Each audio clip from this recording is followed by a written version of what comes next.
has been involved in a bit of a saga lately with its workers in the UK. After a long battle of Uber not backing down, its workers are now reclassified as employees with rights. Now, the latest news is claims of unfair dismissal within Uber. To find out more though, I'm joined by the PhD candidate from the University of York, Jessica Gracie, who specialises in legal implications for freelance workers. Hi Jess. Hi there. Great to have your company. Good morning to you over in London. Good morning.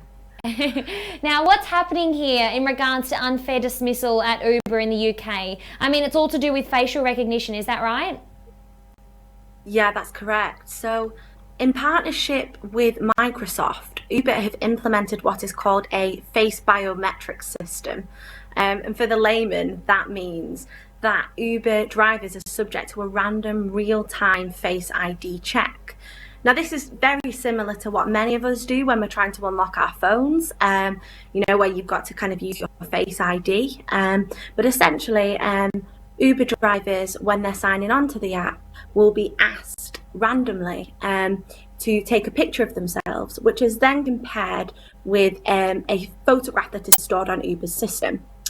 And this was brought in place to prevent things like app sharing, so kind of Uber drivers sharing their app with those that aren't authorized to use it, and also to increase passenger safety. So it is an important tool in that sense. Yeah, so that's why the facial recognition is important in the first place, and that's why obviously Uber have implemented it. But there are now disturbing claims that the technology is making increasing mistakes. Yeah, that is what's kind of the big problem here. Because like most technology, it's not 100%, and in this case, the technology is incorrectly identifying drivers as not being a match to the photograph. And in the case of Imran Raja, and this is also happening elsewhere outside of the UK, Uber are then claiming that these drivers are breaching their terms and conditions. They're subsequently terminating them from the app. And in some extreme cases, they've reported them to Transport for London, who have then revoked their license, meaning that they're unable to work.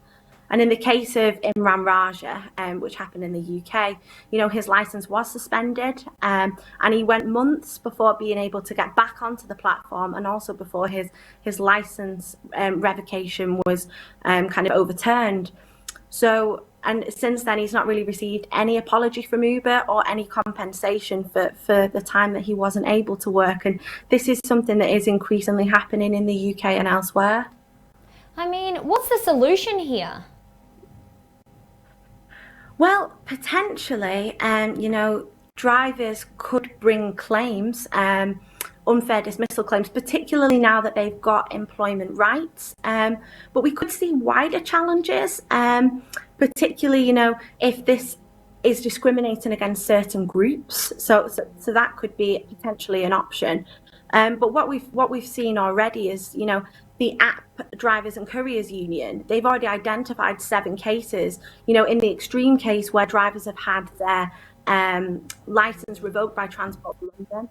But we also know that this is happening on Uber Eats, which is, Uber's food delivery aspect of their empire. So this is happening on quite a wide scale now.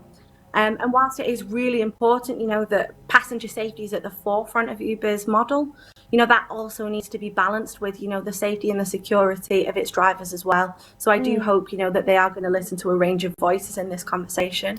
Yeah, absolutely. Can you just elaborate a little bit? Because there's reports that they're making increasing mistakes with people of colour, which is quite disturbing.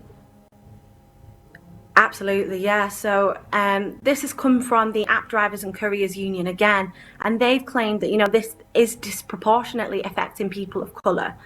And Microsoft's own president, only in 2018, Brad Smith, along with some research that was carried out by MIT in the US, have identified that there is a higher error rate when it comes to identifying people of colour and women. So, Uber's response to this is, well, we have manual processes in place, so a human will check the decision of the automated system. But as we can see, just in Imran Raja's case, that just isn't enough. Yeah, exactly. I mean, if it was up to you, what would your advice be to Uber in order to stop this from happening, this kind of mistake? Because it's leaving people without jobs effective immediately. It's a serious problem. Absolutely. Well, I think that they need to work with, particularly they need to work with the drivers who have been terminated, and they need to do an appeal of all those decisions. So they need to look at what's happened here and adequately compensate those who have been terminated. But also there clearly needs to be better manual checks in place, with people who are willing to overturn the decision of the technology, because clearly it is making mistakes, and disproportionately so for certain groups of society. Yeah, absolutely. It's definitely very concerning. Thank you for your time, Jess. As always, it was lovely to have you on, and I really appreciate your insight on this. Thanks so much for having me. Take care.